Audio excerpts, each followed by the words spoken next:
He leans forward, past the edge of balance, 45 degrees out over open air, and he does not fall. The crowd screams. They are sure it is a camera trick. It is not. There is a document sitting in the United States Patent Office that explains exactly how he did it. Patent number 5255452. Title: Method and Means for Creating Anti-Gravity Illusion. Inventor: Michael Joseph Jackson. Let that sit for a second. The man you remember for a glove and a dance is a registered American inventor. He did not work alone. He and two of his longtime costume designers, Michael Bush and Dennis Tompkins, built a shoe with a slot cut into the heel. A small metal peg would rise up through the stage floor at the exact right instant. The heel slid forward and locked onto it. And that is how a human being leaned past the point where ankles should snap, night after night, with no wire and no harness in sight. He did not just want to perform the move, he wanted to own it. So he filed for the patent and got it in 1993. And here's the thing almost nobody says out loud. That patent is not a strange little footnote. It is the whole man in miniature. Because everything you think you know about Michael Jackson is the surface. Underneath was one of the most relentless engineers entertainment has ever produced. Start with the move that turned him into a legend, the moonwalk. He did not invent it. Dancers had been doing versions of that backslide for years, on street corners and on Soul Train. What Michael did was take it apart, rebuild it, and polish it until it looked like the floor had turned to glass under his feet. He showed it to the world on March 25, 1983, taping a Motown anniversary special. He performed Billie Jean alone, in a black sequined jacket and a single white glove. He spun, rose onto the tips of his toes, and slid backward across the stage. Then something strange happened. He walked off and cried. He thought he had failed. He told this story years later. Backstage, he was crushed, certain the performance was a mess. Then a little boy came up to him and told him he was amazing. The next day, his phone rang. On the line was Fred Astaire, the finest dancer of the old Hollywood studios, calling to tell a 24-year-old that he had done something extraordinary. Michael said that was his real reward.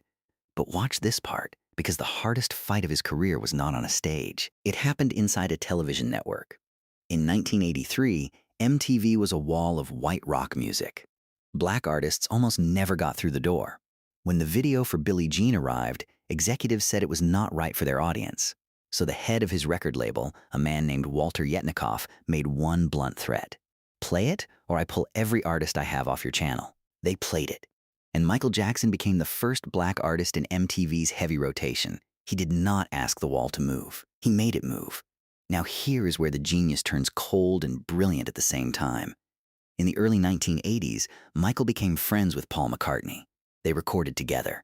Their voices are on The Girl Is Mine and on Say, Say, Say. And somewhere in those sessions, McCartney gave him a piece of advice. Put your money into music publishing, he said.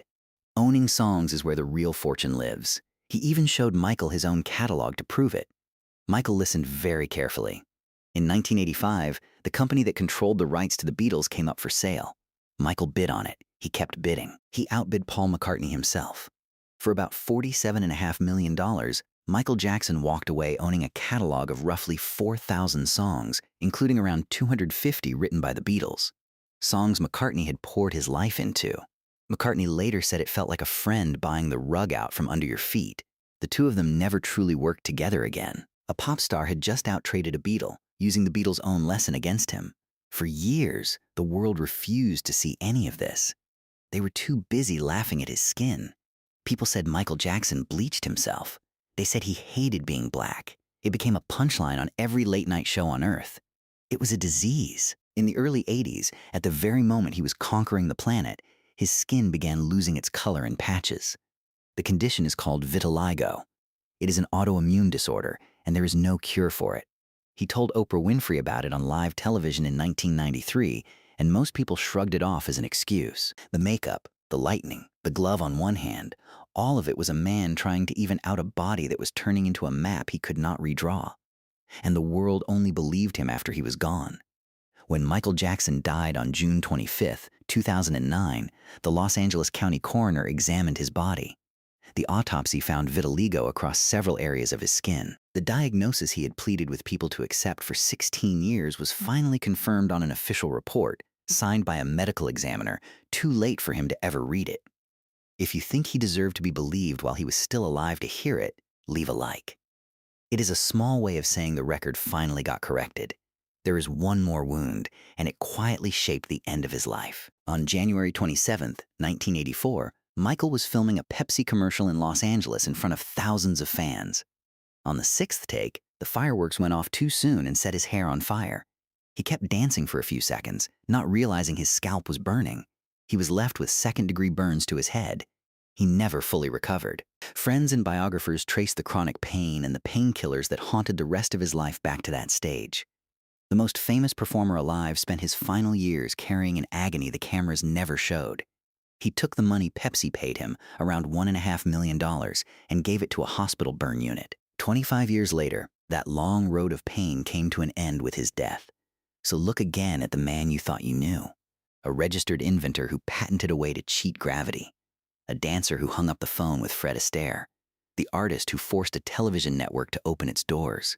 A businessman sharp enough to outtrade a Beatle. A man mocked for years over a disease that was real the entire time, carrying a burn the world chose to forget.